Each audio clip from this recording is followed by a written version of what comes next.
ಗಣಪತಿ ವಿಸರ್ಜನೆ ವೇಳೆ ಘೋರ ದುರಂತ ಪ್ರಕರಣ ಪ್ರಾಣಾಪಾಯದಿಂದ ಗೊರೂರು ಠಾಣೆ ಪಿಎಸ್ಐ ಜಸ್ಟ್ ಮಿಸ್ ಆಗಿರೋದು. ಹಾಸನ ಜಿಲ್ಲೆ ಗೊರೂರು ಪೊಲೀಸ್ ಠಾಣೆಯ ಪಿಎಸ್ಐ ಧನರಾಜ್ ಗಣಪತಿ ಮೆರವಣಿಗೆ ವೇಳೆ ನಡ್ಕೊಂಡು ಬರ್ತಾ ಇದ್ದ ಪಿಎಸ್ಐ ಪಕ್ಕದಲ್ಲೇ ಹೋಗಿ ಭಕ್ತರ ಮೇಲೆ ಹರಿದಿದೆ ಲಾರಿ. ನೋಡಿ, ಪೊಲೀಸರು ಕೂಡ ಅಲ್ಲೇ ಇದ್ರು. ಎಚ್ಚರಿಕೆ ಮುಂಜಾಗ್ರತಾ ಕ್ರಮವಾಗಿ ಪೊಲೀಸರು ಕೂಡ ಇದೇ ಮೆರವಣಿಗೆಯಲ್ಲಿದ್ದರು. ಈ ಘೋರ ದುರಂತ ಪ್ರಕರಣದಿಂದ ಜಸ್ಟ್ ಪಾಸ್ ಆಗಿರೋದು, ಜಸ್ಟ್ ಮಿಸ್ ಆಗಿರೋದು ಗೊರೂರು ಠಾಣೆ ಪಿಎಸ್ಐ.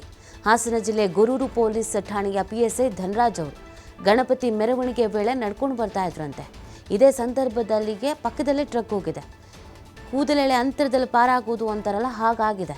ಪಿಎಸ್ಐ ಪಕ್ಕದಲ್ಲೇ ಹೋಗಿ ಭಕ್ತರ ಮೇಲೆ ಹರಿದಿದೆ ಈ ಲಾರಿ. ಇಲ್ಲ ಅಂತ ಅಂದರೆ ಅನಾಹುತ ಸಂಭವಿಸ್ತಾ ಇತ್ತು.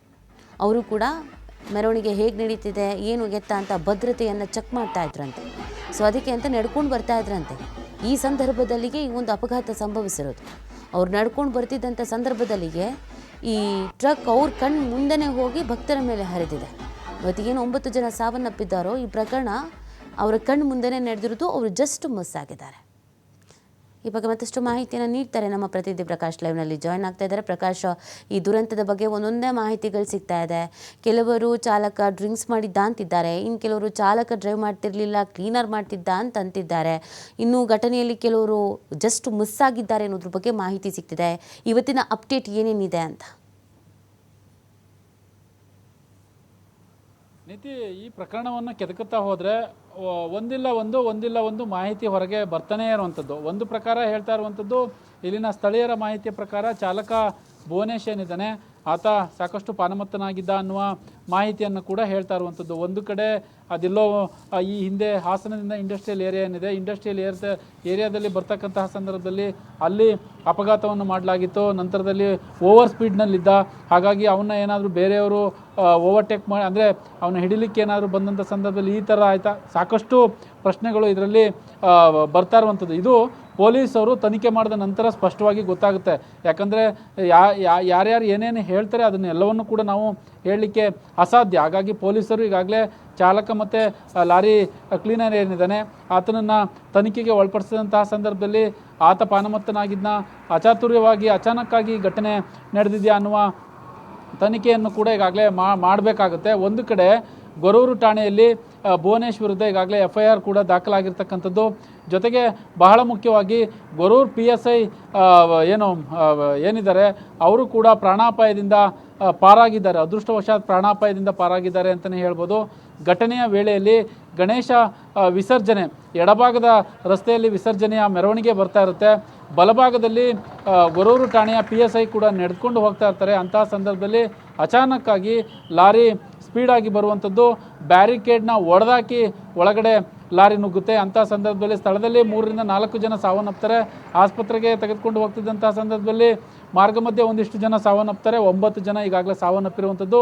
3 ಜನ ಇಂಜಿನಿಯರಿಂಗ್ ವಿದ್ಯಾರ್ಥಿಗಳಾದರೆ ಇನ್ನು 2 PUC ಸ್ಟೂಡೆಂಟ್ ಅನ್ನುವ ಮಾಹಿತಿಯನ್ನು ಕೂಡ ಈಗಾಗಲೇ ಹೇಳ್ತಾ ಇರುವಂಥದ್ದು. ಒಂದೊಂದು ಕುಟುಂಬಗಳ ಕತೆ, ಒಂದೊಂದು ಗ್ರಾಮದಲ್ಲಿ ಸಾಕಷ್ಟು ನೀರವ ಮೌನ ಮನೆ ಮಾಡಿದೆ. ಕುಟುಂಬಸ್ಥರಲ್ಲಿ ಆಕ್ರಂದನ ಮುಗಿಲು ಮುಟ್ಟಿರುವಂಥದ್ದು. ಸರ್ಕಾರ ಈಗಾಗಲೇ ಪರಿಹಾರವನ್ನು ಘೋಷಣೆ ಮಾಡಿದೆ. ಜೊತೆಗೆ ಪ್ರಧಾನಿ ಮೋದಿ ಅವರು ಕೂಡ ಟ್ವೀಟ್ ಮಾಡಿದ್ದಾರೆ. ಒಂದಿಷ್ಟು ಪರಿಹಾರವನ್ನು ಗಾಯಾಳಿಗೆ 50,000 ಮತ್ತು ಜೊತೆಗೆ ಮೃತ ಕುಟುಂಬಕ್ಕೆ 2 ಲಕ್ಷ, ಅಂದರೆ ಕೇಂದ್ರ ಸರ್ಕಾರದಿಂದ ಟ್ವೀಟ್ ಮಾಡಿದ್ದಾರೆ ಅನ್ನುವ ಮಾಹಿತಿ ಲಭ್ಯವಾಗಿರ್ತಕ್ಕಂಥದ್ದು. ಅದೇನೇ ಇರಲಿ, ಆದರೆ ಪರಿಹಾರ ಇಲ್ಲಿ ಸೆಕೆಂಡ್ರಿ. ಆದರೆ ಹೋದಂತಹ ಜೀವ ಮತ್ತೆ ಬರೋದಿಲ್ಲ. ಇದು ನಡೆಬಾರದಂತಹ ದುರಂತ ಒಂದು ಹಾಸನ ಜಿಲ್ಲೆಯ ಹೊಳೆನರಸೀಪುರ ತಾಲೂಕಿನ ಮಸಳೆ ಹೊಸಳ್ಳಿಯ ರಾಷ್ಟ್ರೀಯ ಹೆದ್ದಾರಿ 373ರಲ್ಲಿ ನಡೆದಿರ್ತಕ್ಕಂಥದ್ದು. ಹಾಗಾಗಿ ಈಗ ನಾವು ನಿನ್ನೆ ಏನು ನಡೀತು ಘಟನಾ ಸ್ಥಳದಲ್ಲಿ ಇದ್ದೀವಿ. ಇಲ್ಲಿಗೆ ಇವತ್ತು ಕೃಷ್ಣ ಬೈರೇಗೌಡರು ಜಿಲ್ಲಾ ಉಸ್ತುವಾರಿ ಸಚಿವರು ಬರ್ತಾರೆ. ಈಗಾಗಲೇ ಗಾಯಾಳುಗಳನ್ನು BJP ನಾಯಕ CT ರವಿ ಅವರು ವಿಚಾರಿಸಿರುವಂಥದ್ದು, ಒಂದಿಷ್ಟು ಪ್ರತಿಕ್ರಿಯೆಯನ್ನು ಕೂಡ ಕೊಟ್ಟಿರುವಂಥದ್ದು. ಈ ಘನಘೋರ ದುರಂತ ನಡಿಬಾರ್ದಾಗಿತ್ತು, ಆದರೆ ನಡೆದಿದೆ. ಇದರಲ್ಲಿ ಯಾರನ್ನೂ ಕೂಡ ದೂಷಿಸಲು ಸಾಧ್ಯವಾಗ್ತಾ ಇಲ್ಲ. ತನಿಖೆ ನಡೀತಾ ಇದೆ ಅನ್ನುವ ಮಾತನ್ನು CT ರವಿ ಹೇಳಿರುವಂಥದ್ದು. ಉಸ್ತುವಾರಿ ಸಚಿವರು ಕೃಷ್ಣ ಬೈರೇಗೌಡರು ಈಗಾಗಲೇ ಹಾಸನ ಜಿಲ್ಲಾಧಿಕಾರಿ ಲತಾ ಕುಮಾರಿ ಅವರ ಜೊತೆ ನಿರಂತರ ನಿಕಟವಾದಂತಹ ಸಂಪರ್ಕದಲ್ಲಿ ಇಟ್ಕೊಂಡಿರುವಂಥದ್ದು. ಇದರ ಪ್ರತಿದಿನದ ಪ್ರತಿ ಗಂಟೆಯ ಪ್ರತಿ ನಿಮಿಷದ ಅಪ್ಡೇಟ್ಗಳನ್ನು ಕೂಡ ತೆಗೆದುಕೊಳ್ತಿದ್ದಾರೆ ಅನ್ನುವ ಮಾಹಿತಿ ಲಭ್ಯವಾಗಿದೆ. ಈಗ ಮಸಳೆ ಹೊಸಳ್ಳಿಯ ಗ್ರಾಮದ ಆ ಜಾಗ ಏನಿತ್ತು, ಆ ಸ್ಪಾಟ್ ಏನಿತ್ತು, ಆ ಸ್ಪಾಟ್ನಲ್ಲಿ ಕೂಡ ಈಗಾಗಲೇ ಇರುವಂಥದ್ದು. ನಾವು ಮುಂದೆ ಸಾಗ್ತಾ ಇದ್ದೀವಿ. ಈಗ ಲಾರಿ ಹೋಗ್ತಾ ಇದೆ, ಆ ಲಾರಿಯ ಪಕ್ಕದಲ್ಲಿ ಏನು ಒಂದು ಬ್ಯಾರಿಕೇಡ್ ಅಂದರೆ ಕಂಬಿಯನ್ನು ಅಳವಡಿಸಿ ಆ ಕಡೆಯಿಂದ ಈ ಕಡೆಗೆ ದಾಟಲಿಕ್ಕೆ ಸಾಧ್ಯವಾಗದಂತಹ ಜಾಗವನ್ನು ಕೂಡ ನಿರ್ಮಾಣ ಮಾಡಿದರು. ಆದರೆ ಇನ್ನೆಷ್ಟು ಜೋರಾಗಿ ಬಂದ ಆ ಚಾಲಕ, ಅದರಲ್ಲೂ ಒಂದು ಬೈಕಿಗೆ ಡಿಕ್ಕಿ ಹೊಡೆದು ಅವರು ಸ್ಥಳದಲ್ಲಿ ಸಾವನ್ನಪ್ತಾರೆ. ನಂತರದಲ್ಲಿ ಮತ್ತೆ ಬ್ಯಾರಿಕೇಡ್ಗೆ ಡಿಕ್ಕಿ ಹೊಡೆದಿರುವಂಥದ್ದು. ಆ ಬ್ಯಾರಿಕೇಡ್ಗೆ ಡಿಕ್ಕಿ ಹೊಡೆದು ಈ ಕಡೆ ಒಂದು ಆಟೋ ಇರುತ್ತೆ, ಆಟೋಗೂ ಬಂದು ಗುದ್ದಿ ನಂತರ ಜನಗಳ ಮೇಲೆ ಹರಿದಿರುವಂತಹ ಘಟನೆ ಈಗಾಗಲೇ ನಡೆದಿದೆ ಸಾಕಷ್ಟು. ಯಾಕಂದರೆ ಇಲ್ಲಿ ಈ ತನಿಖೆಯನ್ನು ಹುಡುಕ್ತಾ ಹೋದರೆ ಇಲ್ಲಿ ಪೊಲೀಸರು ಸಾಕಷ್ಟು ತನಿಖೆಯನ್ನು ಕೂಡ ಮಾಡಬೇಕಾಗುತ್ತೆ.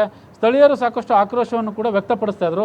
ಅದರಲ್ಲೂ ಸ್ಥಳಕ್ಕೆ ರಾಜಕಾರಣಿಗಳು, ಹಾಸನ ಜಿಲ್ಲೆಯ ಬಹುದೊಡ್ಡ ರಾಜಕಾರಣಿಗಳು, ರೇವಣ್ಣ ಆಗಿರ್ಬೋದು, ಸಂಸದ ಶ್ರೇಯಸ್ ಪಟೇಲ್ ಆಗಿರ್ಬೋದು, ಸೂರಜ್ ರೇವಣ್ಣ ಆಗಿರ್ಬೋದು, ಎಲ್ಲರೂ ಕೂಡ, ನಿಖಿಲ್ ಕುಮಾರಸ್ವಾಮಿ ಆಗಿರ್ಬೋದು, ಎಲ್ಲರೂ ಇಲ್ಲಿಗೆ ಸ್ಥಳಕ್ಕೆ ಬರ್ತಾರೆ, ಗಾಯಾಳುಗಳನ್ನ ವಿಚಾರಿಸ್ತಾರೆ, ಒಂದಿಷ್ಟು ಆಕ್ರೋಶವನ್ನು ವ್ಯಕ್ತಪಡಿಸ್ತಾರೆ.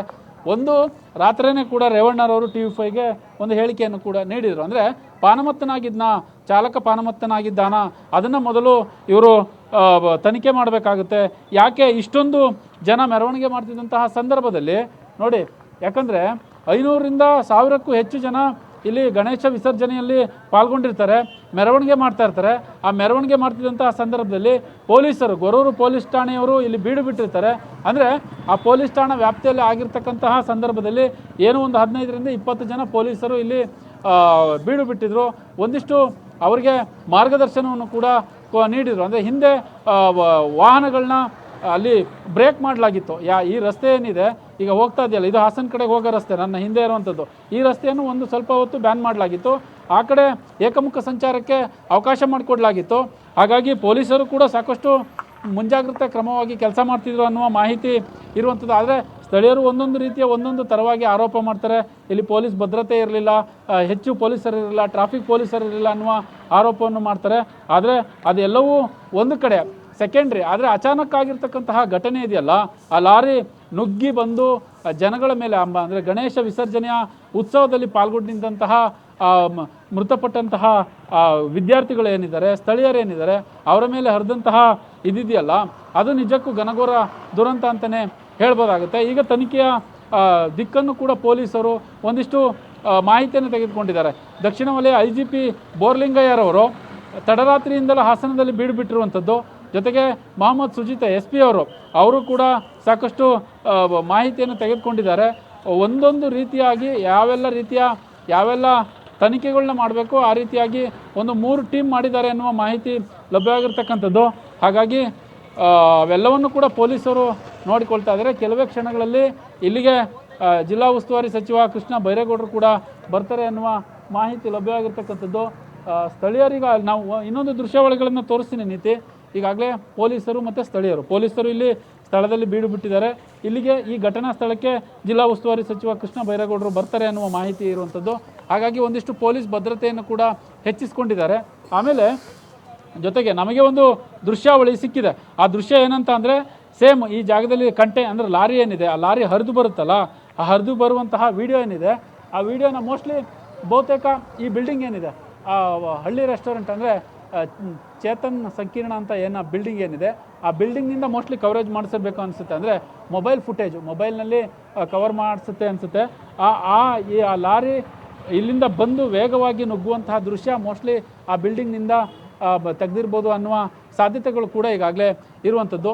ಇಲ್ಲಿ ಈಗಾಗಲೇ ವಿದ್ಯಾರ್ಥಿಗಳು ಸಾವನ್ನಪ್ಪಿದ್ದಾರೆ, ಜೊತೆಗೆ ಸ್ಥಳೀಯರು ಸಾವನ್ನಪ್ಪಿದ್ದಾರೆ. ಅವರ ಮನೆ ಹತ್ರ ಹೋಗಿದ್ದ ಹೊಳೆನರಸೀಪುರ ತಾಲೂಕಿನ ಡಣಾಯಕನಹಳ್ಳಿ ಏನಿದೆ, ಆ ಡಣಾಯಕನಹಳ್ಳಿ ಮನೆ ಹತ್ರ ಹೋಗಿದ್ದು ಈಶ್ವರ್ ಎಂಬುವ ಹುಡುಗ, PUC ಹುಡುಗ, ಓದ್ತಿದ್ದಂತಹ PUC ಹುಡುಗ ಈಗಾಗಲೇ ಮೃತಪಟ್ಟಿದ್ದಾನೆ. ಅವರ ಮನೆಯ ಆಕ್ರಂದನ, ಅವರ ಪೋಷಕರ ಗೋಳಾಟ, ನರಳಾಟ ಎಲ್ಲವನ್ನೂ ಕೂಡ ನೋಡಲಿಕ್ಕೆ ಸಾಧ್ಯ ಇಲ್ಲ. ಅಲ್ಲಿಗೆ ಹೋದಂಥ ಸಂದರ್ಭದಲ್ಲಿ ಎಲ್ಲರೂ ಭಾವುಕರಾಗ್ತಾರೆ. ಆ ದೃಶ್ಯವನ್ನು ನೋಡಿದಂಥ ಸಂದರ್ಭದಲ್ಲಿ ಎಲ್ಲರೂ ಭಾವುಕರಾಗ್ತಾರೆ. ಆ ಥರದ ಒಂದು ಸಾಕಷ್ಟು ಕನಸುಗಳನ್ನ ಕಟ್ಕೊಂಡಿದೆ. SLCಯಲ್ಲಿ ಸುಮಾರು 97 ಅಂದರೆ 97ರಿಂದ 98% ತೆಗೆದಿದ್ದ, ಊರಿನಲ್ಲಿ ಒಳ್ಳೆಯ ಹೆಸರನ್ನು ಕೂಡ ಪಡೆದುಕೊಂಡಿದ್ದ ಅನ್ನುವ ಮಾಹಿತಿ ಗ್ರಾಮಸ್ಥರು TV5ಗೆ ಹೇಳ್ತಾ ಇದ್ರು. ಹಾಗಾಗಿ ಒಬ್ಬೊಬ್ರದ್ದು ಒಂದೊಂದು ಕತೆ ಇದೆ. ವಿದ್ಯಾರ್ಥಿಗಳು, ಒಬ್ಬ ಬಳ್ಳಾರಿ ಮೂಲದವರು, ಇನ್ನೊಬ್ಬರು ಚಿಕ್ಕಮಗಳೂರು ಮೂಲದವರು, ಮತ್ತೊಬ್ಬ ಚಿತ್ರದುರ್ಗ ಮೂಲದವರು, ಜೊತೆಗೆ ಸ್ಥಳೀಯ 2 ವಿದ್ಯಾರ್ಥಿಗಳು, ಇಲ್ಲಿಯವರು ವಿದ್ಯಾರ್ಥಿಗಳು. ಹಾಗಾಗಿ ಇಲ್ಲಿ ಇಂಜಿನಿಯರಿಂಗ್ ಕಾಲೇಜ್ ಇದೆ. ಆ ಕಾಲೇಜು ವ್ಯಾಸಂಗ ಮುಗಿಸಿ ನಿನ್ನೆ ಸಂಜೆ ಶನಿವಾರ ಆಗಿರುತ್ತೆ ಒಂದಿಷ್ಟು ಗಣೇಶ ಉತ್ಸವದಲ್ಲಿ ಪಾಲ್ಗೊಂಡು ವಿಜೃಂಭಣೆಯಿಂದ ಆಚರಣೆ ಮಾಡಲಿಕ್ಕೆ ಬಂದಿರ್ತಾರೆ. ಆದರೆ ಈ ಘನಘೋರ ದುರಂತಕ್ಕೆ 9 ಜನ ಬಲಿಯಾಗಿರ್ತಕ್ಕಂಥದ್ದು ನಿಜವಾಗ್ಲೂ ಅಸಾಧ್ಯ, ಅದನ್ನು ಹೇಳಲಿಕ್ಕೆ ಆಗ್ತಾ ಇಲ್ಲ. ಹೀಗಾಗಿ ಒಟ್ಟಾರೆ ಈಗ ಸರ್ಕಾರ ಪರಿಹಾರ ಘೋಷಣೆ ಮಾಡಿದೆ. ಇನ್ನೊಂದು ಕಡೆ ಗಾಯಾಳ ವೆಚ್ಚವನ್ನು ಕೂಡ ಭರಿಸ್ತಾ ಇರುವಂಥದ್ದು. ಎಲ್ಲರೂ ಕೂಡ ರಾಜಕೀಯ ನಾಯಕರುಗಳು ಇದಕ್ಕೆ ಸಾಕಷ್ಟು ಬರ್ತಾ ಇದ್ದಾರೆ. ಆದರೆ ತನಿಖಾ ಆ್ಯಂಗಲನ್ನು ಯಾವೆಲ್ಲ ರೀತಿಯಾಗಿ ತೆಗೆದುಕೊಂಡು ಹೋಗ್ತಾರೆ ಹಾಸನ ಪೊಲೀಸರು ಅನ್ನೋದನ್ನು ಕಾದು ನೋಡಬೇಕಾಗುತ್ತೆ. ಬಟ್ ಇಲ್ಲಿ ಸ್ಥಳೀಯರ ಒಂದು ಅಭಿಪ್ರಾಯ ಏನಂದರೆ, ಈ ರಸ್ತೆಯಲ್ಲಿ ಈ ಹಿಂದೆ ಸುಮಾರು 500 ಮೀಟರ್ ಹಿಂದಿನಲ್ಲಿ ಒಂದು ಹಂಪ್ಸ್ ಕೇಳಿರ್ತಾರೆ. ಆದರೆ ಹಂಪ್ಸನ್ನು ರಾಷ್ಟ್ರೀಯ ಹೆದ್ದಾರಿ ಪ್ರಾಧಿಕಾರ ಅಧಿಕಾರಿಗಳು ಅದನ್ನು ಮಾಡಿಕೊಟ್ಟಿರಲಿಲ್ಲ. ಅದು ಒಂದು ಕೂಡ ಇದು ಈ ಘಟನೆಗೆ ಏನಾರ ಕಾರಣವಾಯ್ತಾ. ಜೊತೆಗೆ ರೈಲ್ವೆ ಬ್ಯಾರಿಕೇಡ್ ಇದೆ, ರೈಲ್ವೆ ಗೇಟ್ ಕೂಡ ಇದೆ. ಅಲ್ಲಿ ನಾವು ತೋರಿಸ್ತಾ ಇದ್ದೀವಿ ಒಂದು ವಿಗ್ರಹ, ಅಂದರೆ ಲಕ್ಷ್ಮಿಯ ಪೋಸ್ಟ್ ಕೂಡ ಹಾಕಿದ್ದಾರೆ. ಅಲ್ಲಿ ರೈಲ್ವೆ ಬ್ಯಾರಿಕೇಡ್ ಇದೆ. ಏಕಾಏಕಿ ಈ ಕಡೆ ಶಾಂತಿಗ್ರಾಮ ಹೋಗ್ತಂತಹ ರಸ್ತೆಯವರು ಈ ಕಡೆನೇ ಹೋಗ್ತಾರೆ. ಹಾಗಾಗಿ ಅಲ್ಲೊಂದು ಬ್ಯಾರಿಕೇಡ್ ಇದೆ, ಅಲ್ಲೊಂದು ಬ್ಯಾರಿಕೇಡ್ ಹಾಕಿ ಈ ಘಟನೆ ಏನಾರ ನಡೀತಾ ಇರಲಿಲ್ವೇನೋ ಅಂದರೆ ಹೇಳ್ಬೋದು. ಸದ್ಯಕ್ಕೆ ಯಾವೆಲ್ಲ ರೀತಿಯಾಗಿ ತನಿಖೆ ಆಗ್ತಾ ಇದೆ, ಒಂದೊಂದು ರೀತಿಯಲ್ಲಿ ಇಲ್ಲಿನ ಜನರು ಹೇಳಿಕೆಯನ್ನು ಕೊಡ್ತಾ ಇರುವಂಥದ್ದು. ಒಟ್ಟಾರೆ ಇನ್ನೇನು ಜಿಲ್ಲಾ ಉಸ್ತುವಾರಿ ಸಚಿವರ ಬರುವಿಕೆಗೆ ಇಲ್ಲೆಲ್ಲರೂ ಕಾಯ್ತಾ ಇದ್ದಾರೆ. ನೀತಿ. ಓಕೆ, ಥ್ಯಾಂಕ್ ಯು ಪ್ರಕಾಶ್, ತಮ್ಮ ಡೀಟೇಲ್ಸ್ಗಾಗಿ.